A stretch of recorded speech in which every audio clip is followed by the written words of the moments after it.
underdogs to favorites, we break it down. Empty Field Podcast, the talk of the town. Empty Field, where we lay it all out. Breaking down games, removing all doubt. Interviews with stars, we're bringing the heat. Sports news and odds talk that can't be beat. Welcome to another episode of the Empty Field Podcast. My name is Matthew Hansen, and today I've got the defensive coordinator from the Rebellion, Havik Mims. Havik, how are you? Hey, I'm good. Awesome. Tell us about yourself. Well, I've been in women's football for the past 22 years. I started out as a running back, went to middle linebacker, and then found my spot at defensive end, and just been, loving the game ever since. Awesome. I know we got some notes prior. So you started playing way back in 2001? Yeah, with the Amazons, with the Talk to WPFL. about. Oh, geez. Yeah. Talk to us about that. I was on a date actually, and I went to a game. Somebody took me to a game, and it was the Quake and the Aftershock playing at the time, and I was like, "Oh my god, we can play football!" And then I told my sister, and we were like, "Oh yes, it's on." And then the Amazons were actually the first ones to get back with me. I actually tried to go with the Aftershock, but they didn't get back with me. And then I went to the Quake, and they didn't get back with me. And the Amazons were actually the first ones to hit me up.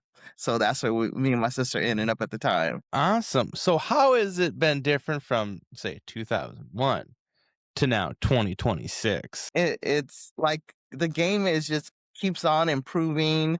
The teams it's more strategic now in the planning of your games and everything, and it's just the level of play is just amazing, Yeah. So what kept you committed through all those changes and the eras? I like hitting people. Well said. Look, when I first started, I had anger issues, and it was the one place I could go and just let everything out. So when I got to the field, it was like my peace, it was like the one place I could just let everything out. So my mom was very happy when I joined, because she was like, "Oh, finally, a place where you could just go and be violent all day." I'm like, "Yes, I love it." You can hit people and it's legal. Yes. Now, one of the questions I have here was, so you guys had your league going on, but you also had a different league, that the Powder Puff League, I'm going to say, Yeah. that the Lingerie League. How can we get the comparison away, that you guys are no longer that Lingerie League or the Powder Puff League? You guys are like the WNFC. Yeah, we are.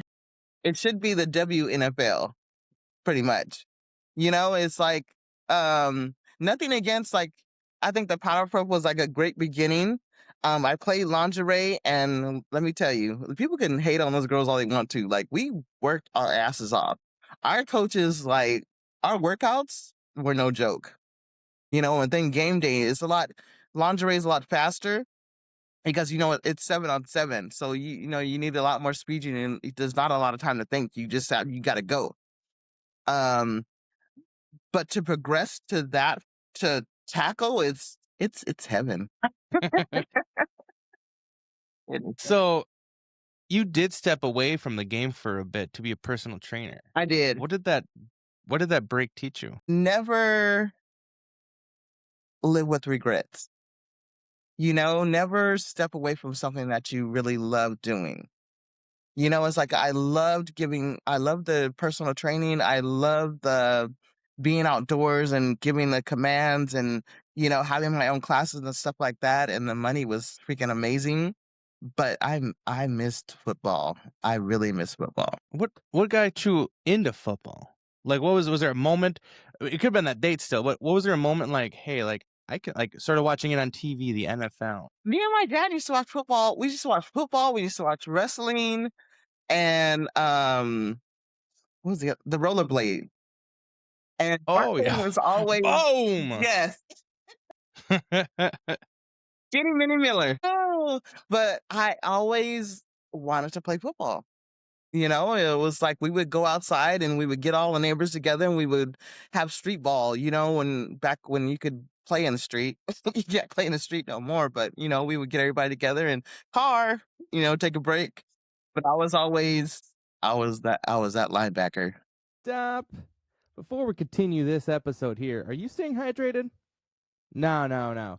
Have you tried Hydrofy? Man, it's not just flavored water. It's clean hydration with electrolytes that actually work. No sugar crash, no junk ingredients. Pretty simple. Hydrofy keeps you sharp and fueled for the day. I use it because, man, it's simple, effective, and it just tastes real good. Hydrate smarter, hydrate better.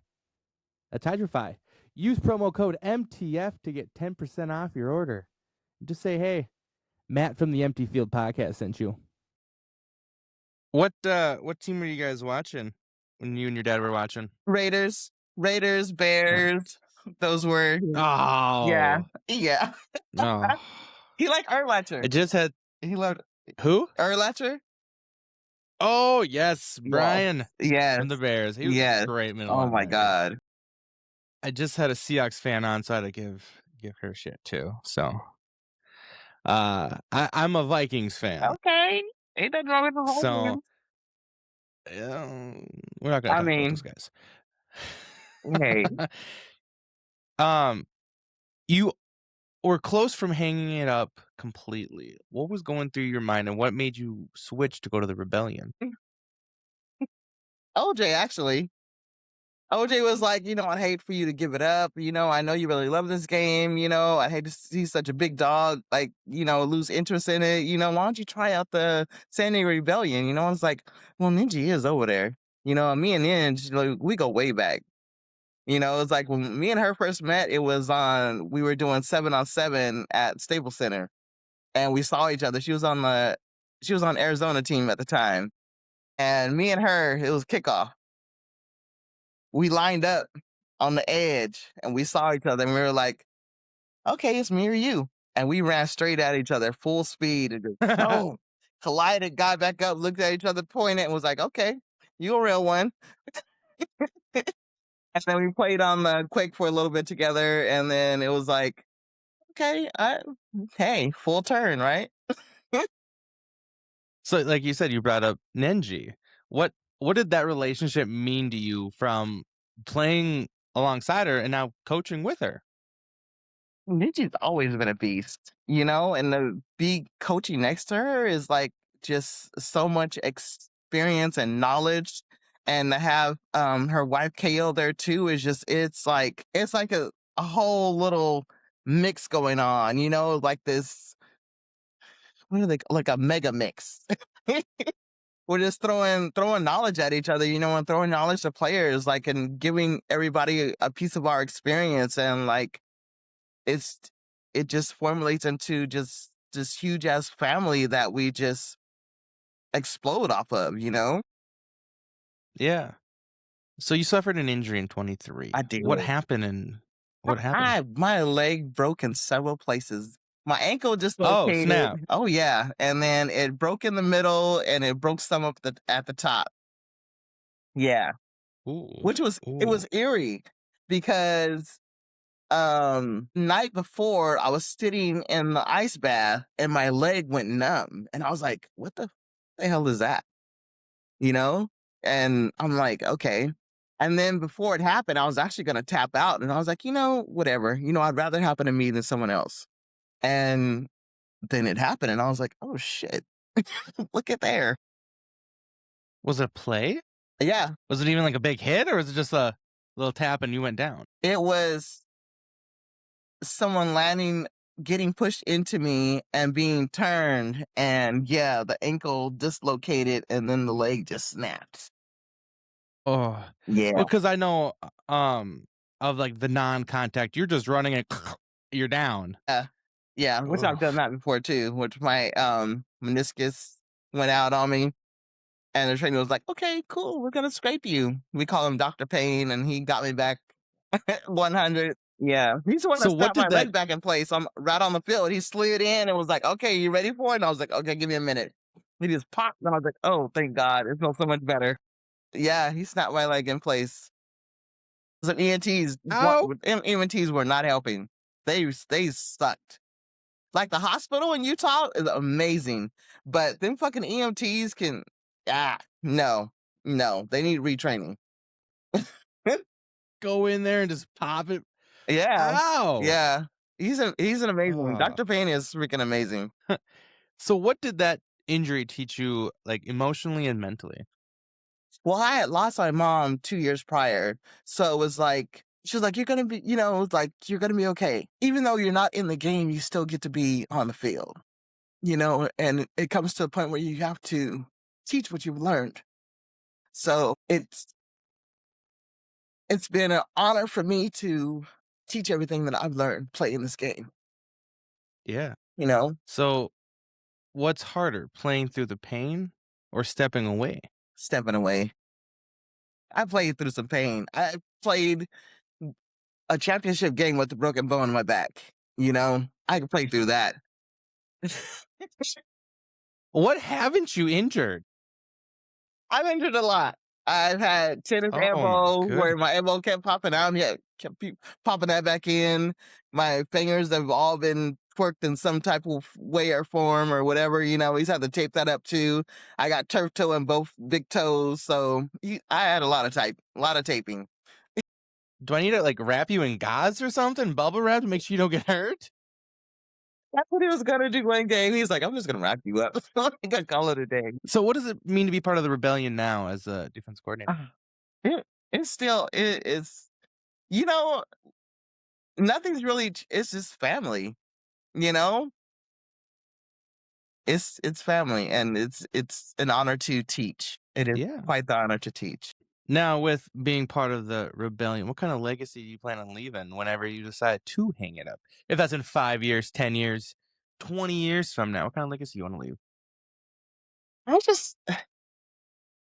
don't think I want to teach people to just be on the field and let go. This is our one opportunity to be in a position where, yeah, people are getting paid for it, but if we want to get paid, we have to let go. Let go of all your inhibitions. Let go of everything that's like holding you down and just play football. Just play fucking football. Just go out there and ball the hell out every chance you get. Because you never know when you have to hang it up. Just let go. Damn, you're getting me hyped right now Yeah. to get me on the field. Jeez. All right. Here comes rapid fire. All First right. thing that comes to your mind. Football now, football then. Hitting, more control. Okay. Player or coach? Player. Okay. Big hit or big lesson? Big lesson. Early grind or veteran mindset? Veteran mindset. Practice or game day? This One word that describes your journey. Ray Lewis. That's two, but Hyphen. We'll hyphen it. Don't worry. One word that describes you. power. If you could talk to 10-year-old you, what would you tell Oh shit. him? Play football. Easy. So what separates players who last for, like, longevity from those who don't? Mindset. Any special shout outs you want to give? To my wife, Barbita. I love you. Where can everybody follow you on social media? Angel of Havik on Instagram and Angela Havik Mams on Facebook. Perfect.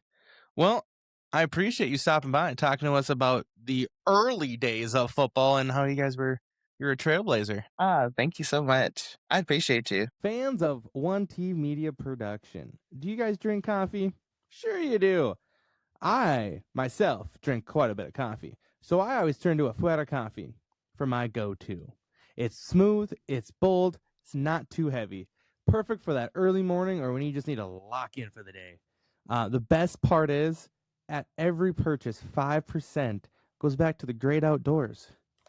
Get a bag like this. I get two myself. Use promo code MTF and you get 15% off your order. Guys, what's not to love about coffee, free money, and deliciousness? Afuera Coffee.